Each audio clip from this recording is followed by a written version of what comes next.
Merry Christmas to you all. And as this year draws to an end, I'm just going to reflect on what I've learned really throughout the year. I felt it appropriate just to return back to one of my favourite places in the Yorkshire Dales, full of limestone features, gnarly trees.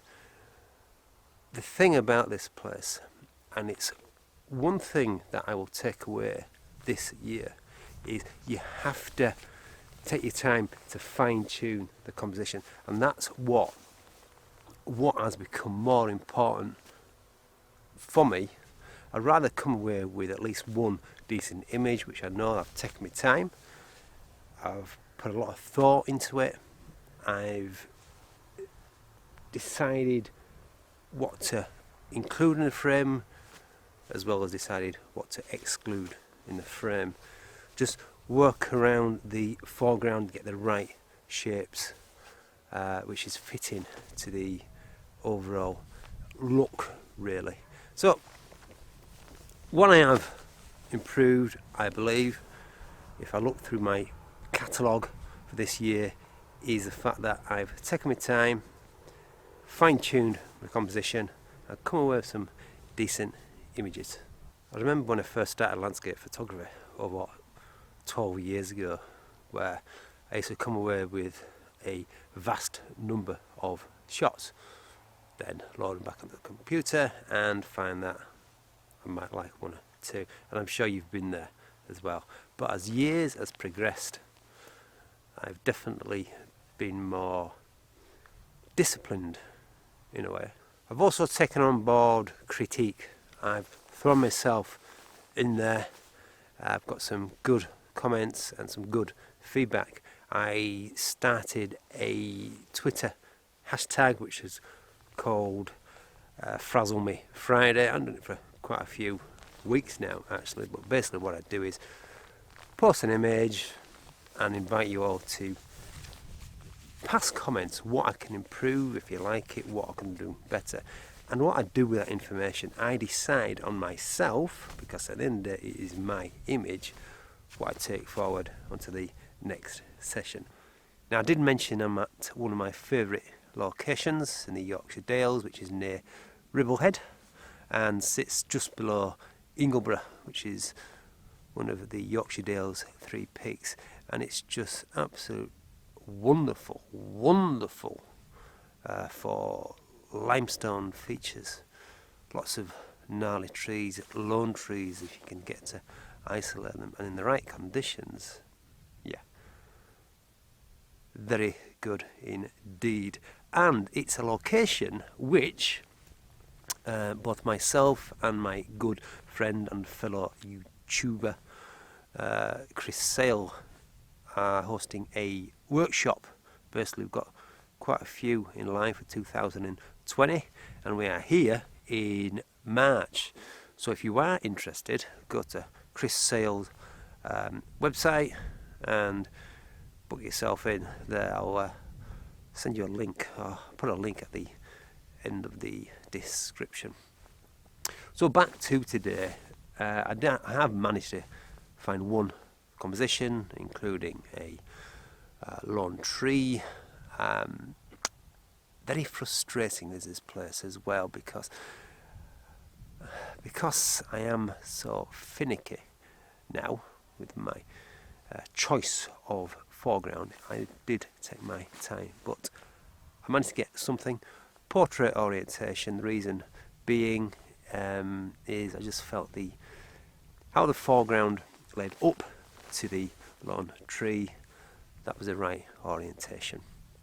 F14, I focused on the tree as well, and I've caught it with a nice veil of mist, so no distractions in the background, a nice simple image. Now what I have continued to do in 2019 is to not visit the honeypot places, the iconic locations which you see time and time again. There's nothing wrong with that, but for me in landscape photography, one of the most important things is to be creative and improve your creativity, and to go to locations where it's been shot a number of times isn't really testing yourself. I understand if you're a learner, just to get your eye in, but at the end of the day, it's someone else's composition. It's someone else's work. And yes, I know you can apply your own stamp on that, depending on different conditions, etc., etc. But I'd like to, and I will continue into next year, going to locations where I've revisited a number of times, i.e. this one, but just to look for something different.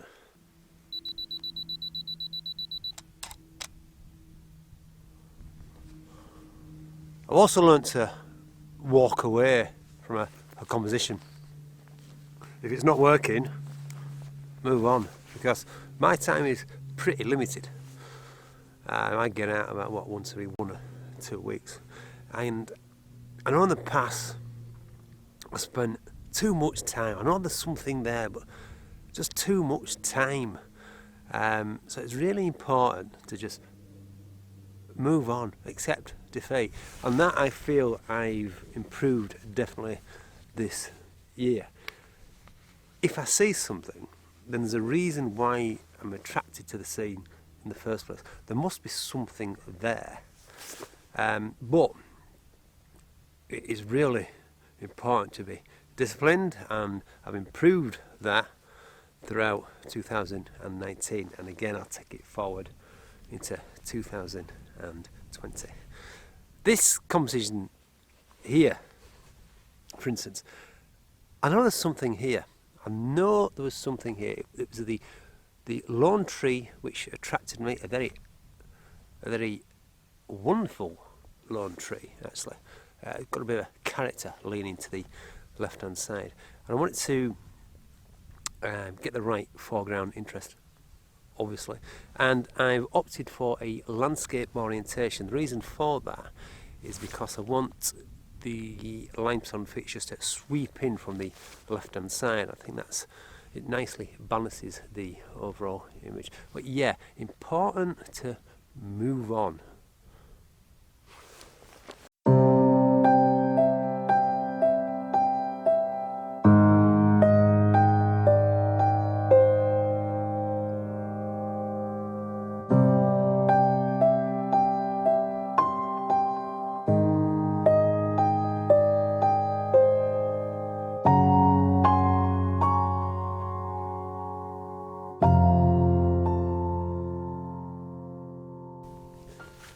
So I'm going to bring this little session to a close. Thoroughly enjoy myself, as I normally do in these sessions. It's been a good year. You've seen me battling all sorts of elements, weather conditions, all good fun though, all good fun. So 2020, my plans, I've no real plans. As I say, I'm going to co-host some workshops with my good friend Chris Sale. Really looking forward to that. I will spend a bit more time with my website. I might even produce a calendar. Oh yeah, the calendar. If you remember, going back to January earlier this year, I mentioned that I will be doing a viewer's calendar in which I'd get you to vote for your favourite images, and you did do that up to around August, September time, and I thank you so much for that. Some good interaction. However, due to personal life and work busyness, I've not been able to produce that calendar. I may still do, there may still be time, but I'm not gonna sell it. It's too much hassle really. I'm too busy. I'm a family man. In terms of photography, I will remain in being a hobbyist, enthusiast, because I just love the art. I've no plans, like my good friend Chris Sale, to go pro. Every now and then though I will do a workshop, and I may sell prints. Don't hold your breath though. Anyway, it's been an absolute wonderful year. It really has. And is the obligatory gallery of 5 of my favourite images, together with some video footage leading you up to when I took them shots. So have a wonderful 2020, enjoy the rest of the Christmas, and as always, keep smiling. Bye bye for now.